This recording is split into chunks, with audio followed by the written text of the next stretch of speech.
Hi everyone, I'm Matt Gashk with SoundersFC.com alongside the voice of the Sounders, Arlo White.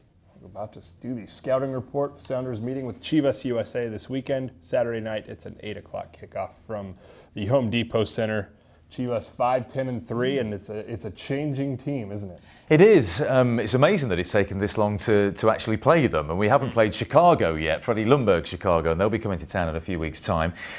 My first point about Chivas this season is don't be fooled by the 5-10-3. They have improved recently, not dramatically, but enough to cause a little bit of concern. They're 2-1-2 in their last 5 games, and that includes a defeat to Toronto FC last week. So they are an improving team. They have made a lot of changes.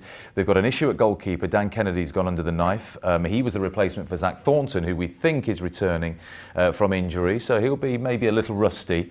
Jonathan Bornstein's been played on the left-hand side of midfield, the US national team left back. They had 3 players involved in international friendlies this week, so they've got some decent pedigree about them. And there's a couple of things I'd like to point out. They've got a good striker, a very good striker. Alan Gordon's been added to the squad this month, and they are missing someone called Sacha Kljestan, and this is what he could do before we talk about Justin Braun. This is the sort of quality that Kljestan took with him when he went to Belgium to join Anderlecht. He's already scored a Champions League goal for them. So there's no Kljestan to worry about, but I say we worry and be slightly concerned, let's say, about this guy, Justin Braun, 23 years old, from Salt Lake City. Nice move here at Toronto last week. I like the way he makes runs into the box. Didn't finish very convincingly on that occasion, but he is capable of better. 7 goals so far this season. Let's take another look. Nice ball over. He's good at just evading the centre-backs. And again, that ball was heading for the corner.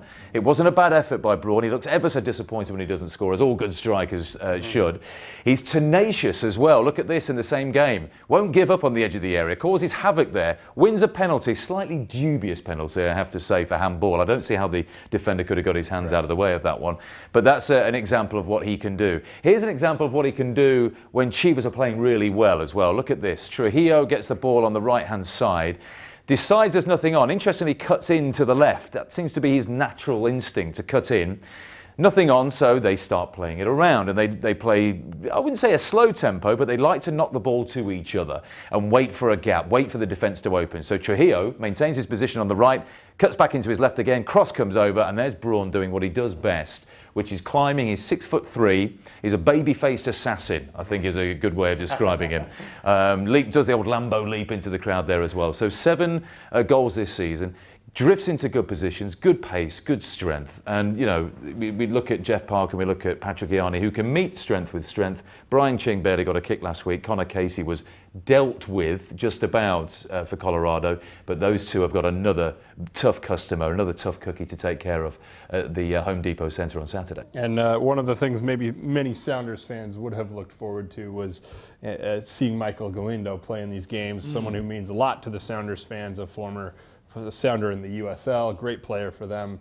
He's on loan to Tampa Bay FC Tampa Bay down in the USL. So he'll be out of the lineup. And you mentioned Sacha Kljestan. He's been with Chivas since the beginning, back in 2005.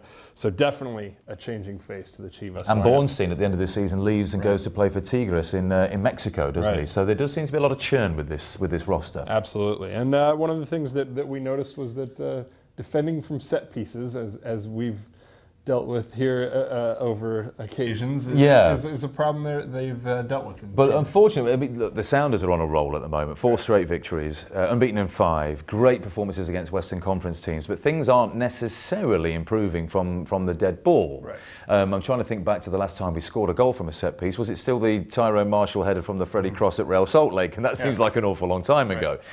So it's about time that the Sounders improved on that. And we saw them even this morning working on free kick set plays. Nathan Sturgis now is the man. Freddie Montero has been known to take some as well. And I think I've spotted a bit of susceptibility, a potential weakness. They're not very tall at the back, Chivas. Like Umanu, who's a very experienced Costa Rican defender, played in the 2006 World Cup. He's only 5'10", good player, but only 5'10". So again, at Toronto last week, here's Di Rosario, crosses the ball in. Umanu's beaten there, all ends up. And it's a good save in the end by Kennedy, diving to his left-hand side. So that's serving notice. Now we've got a throw-in on the far side of the ground. And Umanya gets completely beaten by Atakora again. And there just doesn't seem to be anyone battling for the ball in the air for Chivas. So there's a goal for Toronto. They go a goal to 0 up. And then you've got poor old Imanya. This is a replay of an incident earlier. Imanya playing everybody onside and Chad Barrett making it 2-0 to Toronto. Eventually the game ended 2-1. Courtesy of that penalty that Braun won later in the game. So Imanya had a very experienced player, had a bit of a nightmare against Toronto, but I think I've spotted a bit of a weakness against set pieces. Because this was earlier in the season. Now look at this. Look at Ryan Johnson here. It's dangerous. I mean, it's so easy. He shouldn't be given that much space between two defenders to rise up. You only have to take one look at him to see that he's going to be a threat at set pieces. Right. And maybe it's something that the Sounders can take advantage of, and they can play their way back into form from set pieces. Because if this team, Seattle, starts scoring from set pieces, they're almost the complete team at the moment.